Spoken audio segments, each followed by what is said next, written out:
Today on Bold Steps with Mark Jobe, we're discovering the influence of a father.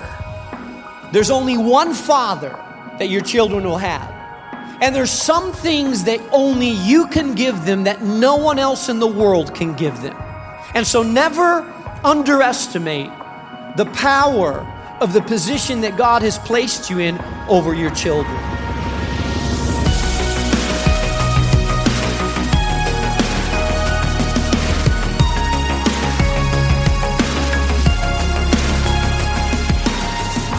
Welcome to Bold Steps with Mark Jobe. Mark is the founding pastor of New Life Community Church in Chicago. I'm Wayne Shepherd, and whether you're a father, a mother, maybe a grandparent, today's message is one that's designed for everyone. Mark, you gave this message originally around Father's Day last year, but it's appropriate any time of the year. You believe God has called all of us to the power of a parental blessing. I do, Wayne. And you know, I've spent years ministering in communities, oftentimes where there's a lot of broken families. And very often, fathers who are struggling with what it means to be a father, or households where a father hasn't been present. Yeah, they haven't had an example, have they? No. And so this is a very powerful message. It talks about 4 key elements of blessing our children. And I just want to say that, you have the power to bless your children in a way that no one else in the world can. So this message, I think, is going to strike home for a lot of people. Yeah, I'm anxious for our listeners to tune in now carefully as we go to Genesis chapter 48, bestowing the blessing on your children. I heard of a priest and a rabbi that decided to room together, and they bought a car together. You know it's going to be a joke when I say a priest and a rabbi. So they decided to buy a car together, and the rabbi looked out the window and he saw that the priest was sprinkling the car with holy water. And so when he came back in, he said, "Hey, what were you doing?" He said, "Well, in my tradition, when a baby's born, we just bless them by sprinkling water on them." The rabbi thought, okay. So the next day, the priest looked out the window and he saw the rabbi with a metal saw, and he was sawing off about 4 inches off the tailpipe of the car there. So the priest came in and said, what are you doing? He said, "Well, in my tradition, we circumcise the babies that are born." And so that's a father's joke, so some of you aren't getting that. But see, we don't understand always the power that we have to bless, but at the end of this service, every man that's in this auditorium, I hope that you understand the power that God has given you to bless your children. 600 times in the Old Testament, we hear the phrase to bless. Literally in the Hebrew, it means to bow the knee, because when they were going to bless someone, the person that was about to be blessed would bow their knee, and the person imparting the blessing would lay their hand on them and then bless them. Blessing means that they would convey prosperity and favor and goodness upon the person that was about to be blessed.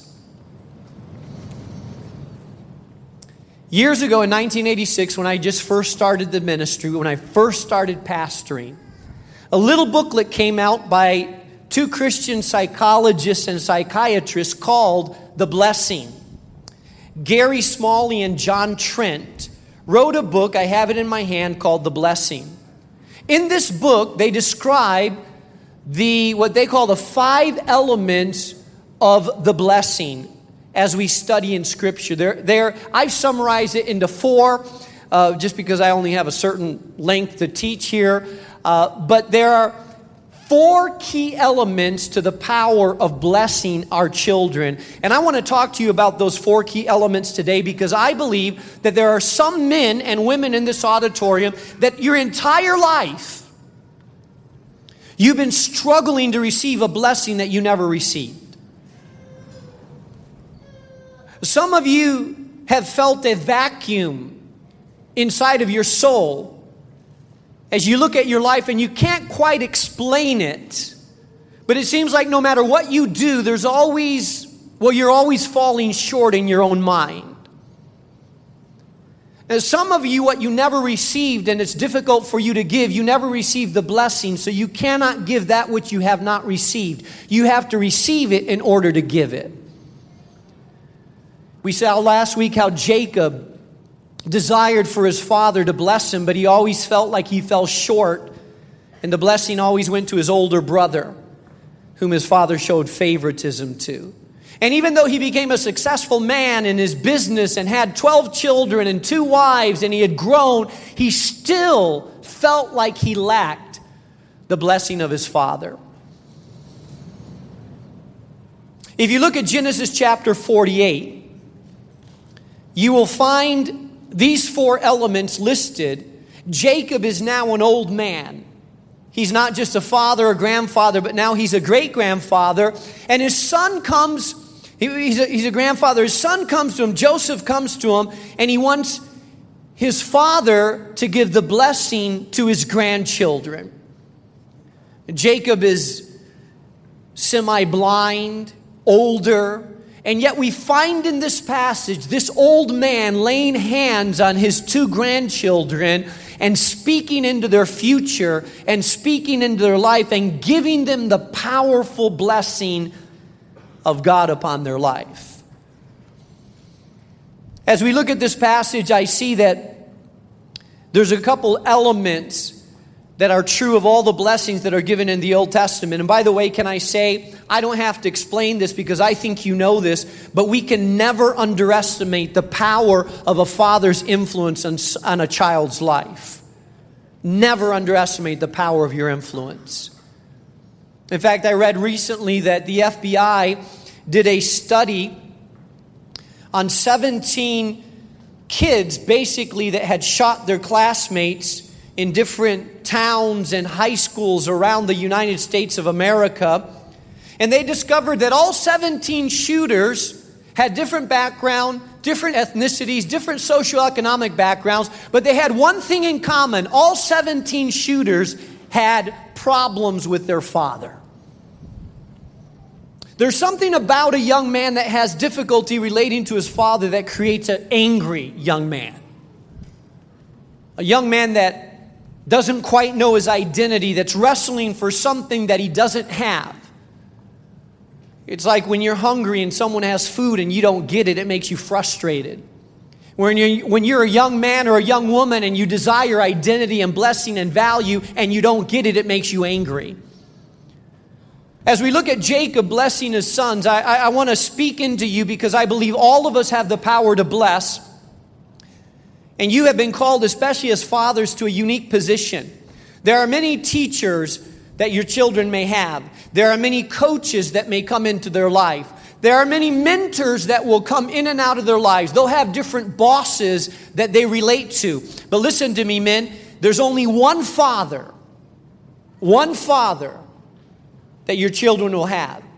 And there's some things that only you can give them that no one else in the world can give them. And so never underestimate the power of the position that God has placed you in over your children. 4 things to convey the blessing. Number 1, meaningful touch and affection. Look at what it tells us in Genesis chapter 48. Now Israel's eyes were failing. Israel, you remember that Israel's other name was what? Jacob. His name was Jacob, and after he wrestled with God, they called his name Israel. So Israel's eyes were failing because of old age. How many of you should be wearing bifocals, but you refuse to do it, and so you're kind of reading like this, right? Israel's eyes were failing because of old age, and he could hardly see. So Joseph, his son, brought his sons close to him, and his father kissed them and embraced them. Now, I want you to note that that is significant because in every blessing we see in the Old Testament, there is always a touching. There's always a display of affection that's demonstrated in the act of blessing. There's something when the king went to bless and anoint whoever was going to be next king, they would impose hands on them. When a father was about to bless his sons or daughters, they always laid their hands on them. In this case, the grandfather kisses them, embraces them, and lays their hand on them because there's something about physical touch in the right way that demonstrates you are valuable to me. There's been studies that have been done on this. For example, a doctor by the name of Tiffany Field did extensive studies on the power of touch. And what she discovered is that there's something that is conveyed when we touch our children, when they receive appropriate physical touch, a hug, a kiss on the cheek, an arm around them, that somehow that conveys you are important, you have value to me. I think that's why God created babies, to somehow trigger in us the want to touch them and cuddle them and hold them. How about it? Something about babies and puppies that you just want to pet them. And we have a dog in our house named Angel. She's actually 8 years old, so in human years, I think she's probably 65, but she looks like a puppy. When people come to our house, they always say, "Oh, how cute," and they want to touch her. She doesn't like to be touched by a lot of people, so she kind of runs away. But people always, there's something about babies that make you want to hold them and pinch their cheek and cuddle them. And there's something powerful about human affection and touch that way, because what it does is it makes a baby healthier. They've done studies in which babies had an immune deficiency disease and were unable to be touched because of their disease. And what they've discovered is that those babies that are not held, and those babies that are not touched, and those babies that are not caressed, it begins to affect them socially, and it begins to affect them physically and health-wise, because they were meant to be touched and held and embraced and cuddled and loved upon. And when that is lacking, it affects their development. There are some of you here, men, that grew up under a culture in which physical display of affection towards your children was not encouraged. It was a more of an austere culture. And so some of you men, even right now, have difficulty demonstrating affection to your children because you never received it from your father. In fact, some of you feel like, well, that's kind of a sissy thing to do to show affection. They need to grow up being tough. I never received it. I never give it. They need to grow up being tough. And so the fact of hugging your son or daughter, kissing them on the cheek, putting your arm around them, patting them on the back, that just doesn't come natural to you. It just seems like it's a foreign concept to you, that it's not a normal thing to you. But in the power of a blessing, there's always an affectionate touch that says to a person, "You're important to me." Men, your children needs you to demonstrate physical affection to them, because it's saying something to their psyche, to their spirit, to their soul. It's saying, "You are important to me."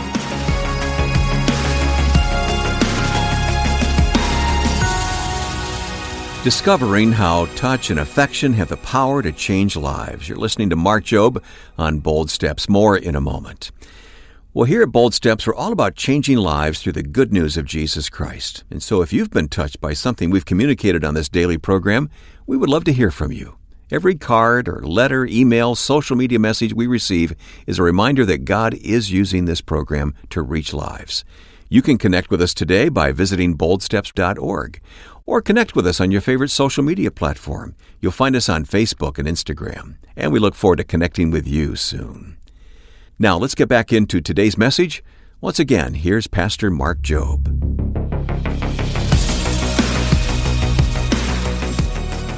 I love that Jesus modeled this, by the way. In Mark chapter 10, verse 14 through 16, the disciples around Jesus were shooing children away from him, thinking that they were being a nuisance to Jesus. And then Jesus, when he saw this, he was indignant by it. And he said to them, "Let the children come to me, and do not hinder them, for the kingdom of God belongs to such as these."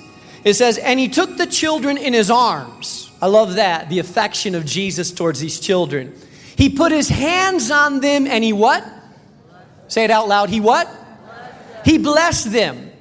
The best blessing happens in the context of affection. When there's affection being shown, the blessing is demonstrated. People understand that they have value. This past weekend was my 28-year wedding anniversary. 28 years. I know some of you are thinking, Pastor, I didn't know your wife was that old. She was a young bride. Amen. But you know, we were walking down the street downtown Chicago, and I was holding her hand, and we were just walking, enjoying the pleasant evening, beautiful sights of downtown. Wasn't yesterday just gorgeous? I mean, it was one of these Chicago great days. And so we were walking downtown, and I noticed out of the peripheral of my eyes as I looked at the window that there was another couple walking behind us. And as we walked, I could tell they were walking behind us, and I kind of glanced at the glass that we were walking behind, and I saw that the man was walking about 3 feet in front of the woman. Now, that's always a bad sign.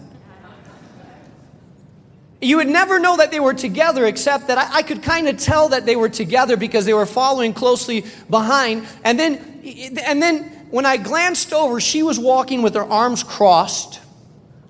Can you tell when a woman is mad? I mean, she was walking with her arms crossed, and he was kind of walking behind her a little bit. And then he went ahead and they crossed the street, and he was walking in front of her and she was walking behind her. Their physical posture was telling me we're mad at each other. Why? Because when you're mad at each other and you're saying, hey, you have little value to me, you withhold affection. It's like, no, I'm mad at you. I don't want to, you're not valuable to me. But have you ever seen a young couple that's in love with each other and they're in the infatuation stage? It's like they're glued to each other and they walk and their hands are on each other and they're whispering and they're hanging on to each other. They're showing a sense of this person is highly valuable to me. And oftentimes, some couples that have been married too long sometimes sort of get out of that, and you can tell they've been married too long because they don't hold hands anymore. They don't sit close to each other. They stop talking to each other because they're sort of demonstrating there's less value that I'm showing there. But when there's high value, there is a sense of affection that's shown. My father was a missionary, and he was a man's man type of a guy. You would shake his hand, and if your hand wasn't a strong grip, man, he would crush your hand. He would embrace guys like this. He had a big beard, and he was physically fit, and he worked on tractors and trucks and cars, and he was a missionary, and so he was a preacher, but people from the village would bring their big tractors, and he would talk to them about Jesus as he would change their transmission. But if you've ever seen the hands of a mechanic, that they can't quite get them clean, they always have a little grease in the cracks of their hands. Any mechanics in here know what I'm talking about? Yeah, you try to clean them, but it just never quite comes out. So he had these big, rough hands. And I still remember as a boy, him reaching over. We would be in the car together driving somewhere, and he would reach his big hand over, and maybe I was 6 or 7 years old, and he'd put his hand on the back of my neck in an affectionate way. I could feel the roughness of his hand on the back of my neck, and he didn't have to say a word to me, but just that simple touch on the back of my neck, kind of squeeze on the back of my neck, what it told me is, I like you. You're my son. You're one of mine. I'm affectionate towards you. The power of the blessing is that way. Over the years, as my kids have grown up, I always tried to go into their rooms, especially when they were small, and pray for them before they went to bed. My daughter, we had this little routine going. I would pray for her every night before she went to bed. And so I would give her a kiss on her cheek, a kiss on her chin, and both cheeks like that. It was just kind of our routine. But the power of that was simply saying, I like you, I love you, you're valuable to me. Some of you men need to ask yourself this question: when's the last time I've hugged my son or my daughter? When's the last time I've physically shown affection to my children?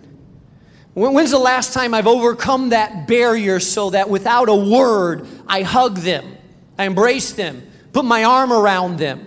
There's something powerful about physical touch that's done in the appropriate right way. You look at the life of Jesus, and it seems like Jesus was always willing to touch other people in a way that made them feel like they're valuable. I love the story in Mark chapter 1 where a man that has leprosy comes to Jesus and begs him on his knees if Jesus will heal him and cleanse him.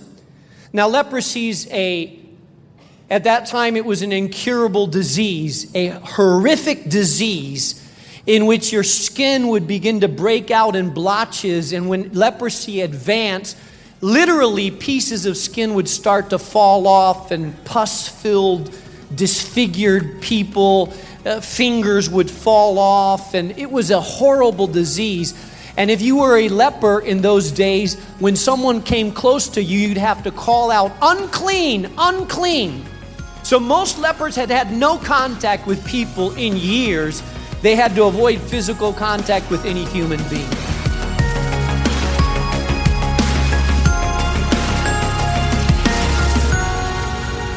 Well, tomorrow we'll hear the conclusion to this message on blessing your children, so please keep listening. This is Bold Steps with Mark Jobe. If you'd like to hear this message again or share it with a friend who might need some encouragement for the journey, just visit our website, boldsteps.org. And while you're there, you can catch up on previous messages and explore the resources we have available. Let's talk about our Bold Step gift this month. It's a book by Dr. Gary Chapman, The 5 Love Languages for Men. And joining me on the phone right now is Dee Jobe. And Dee, let me ask you. All right, no, she's not on the phone with me. But if I were to ask her your love language, Mark, would she know? I think she would. I think, she would say, yeah, they're all of those, all the 5. But everybody says that, right? But we always break it down. And I think words of affirmation would be what is significant for her to me. Well, as you can tell, we have Dr. Gary Chapman with us here in the studio to talk about this book for men. So, Mark, let's ask a couple of questions of the author here. You know, we know a lot of men that feel like their marriage is fine, but deep down they know it could be so much more. And sometimes it just takes the right tool to break through to the next level. Dr. Gary Chapman has been working with couples for decades, known as an expert in relationships, and wrote a book years ago that just hit a nerve and has helped literally hundreds of thousands of couples. For most men who feel like their relationship is good but not great, Gary, what is the first bold step he can take after reading the 5 love languages for men? I think it would be a conversation with his wife and saying, I read that book that you talked to me about some time ago, but I read this edition for men, and I'd like to have a conversation with you because I think maybe I could be better. All right, and when she picks herself up off the floor. I can guarantee you she'll make time to talk with you. I think that's the first place, is just being open and honest to discuss this whole topic. And once he does, I think he'll find that she'll be very responsive in sharing with him, well, honey, I know you do this, and I do know that, but what really makes me feel loved is, and she shares that with him. And then now he's got information that's going to enhance the relationship. And I really believe that marriages are either getting better or they're getting worse. They never stand still. Yeah. And as men, we need to take the initiative in doing things that are going to enrich our marriages. And there may be a man out there saying, well, I'm kind of guessing at my love language. I love the fact that in this book, there's also a quiz for couples. In other words, you could take a quiz that helps you discover your love languages with a QR code right in the book itself. So, Dr. Chapman, thank you so much for helping so many people out there. And we're excited to hear the reports of how this book will help so many men get their marriage out of stagnation. So request the 5 love languages for men when you support the ministry of Bold Steps. Just give us a call at 800-DL-MOODY. That's 800-356-6639, or go online to boldsteps.org/give. Now, you can also send your gift and request the book in the mail. Write to us at Bold Steps, 820 North LaSalle Boulevard, Chicago, Illinois, 60610. That's 820 North LaSalle, Chicago, Illinois, 60610. And those who give a monthly donation of any amount have a special designation. We call them Bold Partners. Our Bold Partners believe in making the life-changing message of the gospel accessible so that people all over the country and around the world can be transformed, walking in authentic relationship with God. So if you'd like to join us in this mission, we'd love to hear from you. You can sign up online at boldsteps.org or give us a call. The number is 800-DL-MOODY. That's 800-356-6639. I'm Wayne Shepherd. Thanks for joining us today. Be sure to come back tomorrow for the conclusion of this message, Bestowing the Blessing on Your Children. It's from our series Restored, and we'll be discovering how we can cultivate and call out the uniqueness of everyone. That's Wednesday on Bold Steps with Mark Jobe. Bold Steps is a production of Moody Radio, a ministry of Moody Bible Institute.